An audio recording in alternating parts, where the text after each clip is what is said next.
We're going to have a look at skewness, how skewed a distribution is, how skewed some data is, or whether it is in fact symmetrical.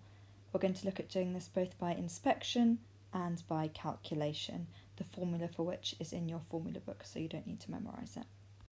So let's start off with a normal distribution, also sometimes called a symmetrical distribution. Okay, so this, if it was symmetrical, would be symmetrical around this central point here, as though that were a mirror point, and it's the same on both sides. And that is called symmetrical, or sometimes also called normal distribution. And for symmetrical and normal distribution, you've got that the mode and the mean and the median are all that line here. So the same, okay? And that's your symmetrical or normal distribution, which is this picture here, that has no skewness. It's not skewed, it is symmetrical around this point. But we're going to look at when it is skewed. Let's say this is what your curve looked like. So if you have a look, you've got a lot of data here and then less data here. Okay, so you've still got your mode, your median and your mean.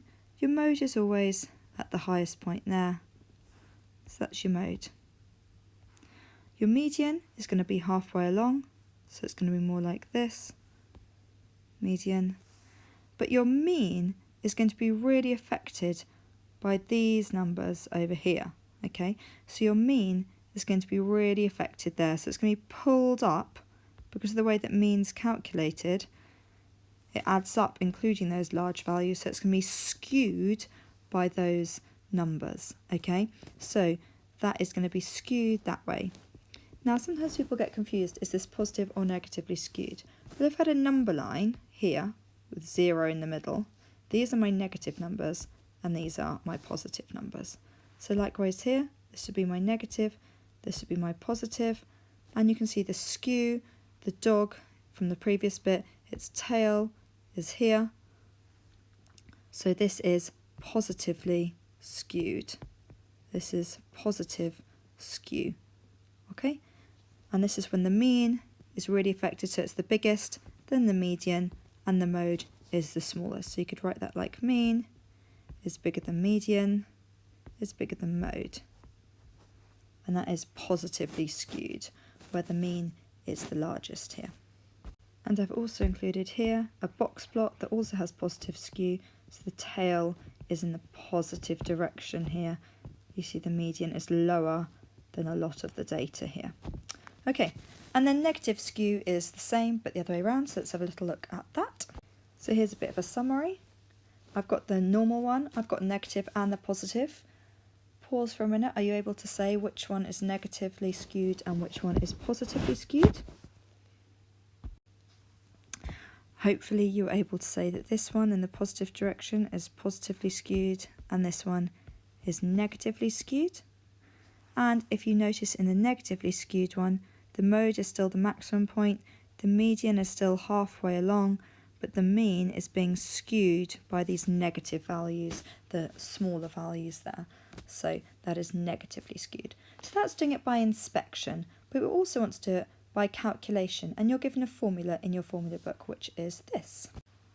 What this means is we're looking at the difference between the mean and the median, so that's this difference here, or the difference here.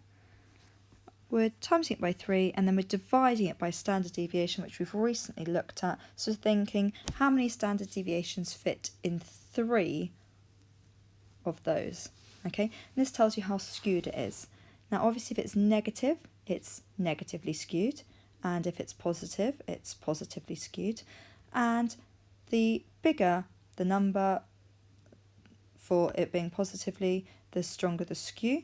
So basically, the farther apart this is, the bigger the skew, and the further apart this is, the bigger the skew. But of course, with negatives a bit different. So -4 is a stronger negative than -1. That's a weaker negative. Okay. So we'll have a look at an example. For this worked example, we're given some shoe sizes of 100 students in Year 8, the mean shoe size, the median shoe size, and the standard deviation. And we have to calculate the skew. So I'm going to use the formula given to me in the formula book because it tells me calculate. Okay, 3 lots of the mean minus the median divided by the standard deviation. And the amazing thing is this question's given me all that information. I don't even need to use my calculator to calculate those myself. So I'm going to have a go at that first. So 3 lots of the mean, 4.94, minus the median. Now I'm going to notice there, that's going to be a negative number, so it's going to be negatively skewed. If I imagined my thing here, I've got my median is here, and my mean, so if my median is 5, my mean is smaller than that. My mean is at 4.94, so it's going to look like that. That was a bad picture of it, but it should be negatively skewed here. Okay, so, and it's all divided by the standard deviation, and if I just pop that into my calculator, I'm going to get negative 0.11 to 2 decimal places. So I'm right, it is negatively skewed because obviously this bracket is going to give me a negative thing, but it's not very negatively skewed because it's only a little bit negative. So when I'm interpreting it, I need to say it has, this distribution has weak, negative skew, and I'd say whether it was strong or weak, and positive or negative. Okay, and it just means that the mean is really close to the median, so there's not much skew. It's close to normal distribution there. It's not far off. Have a go at some questions yourself now.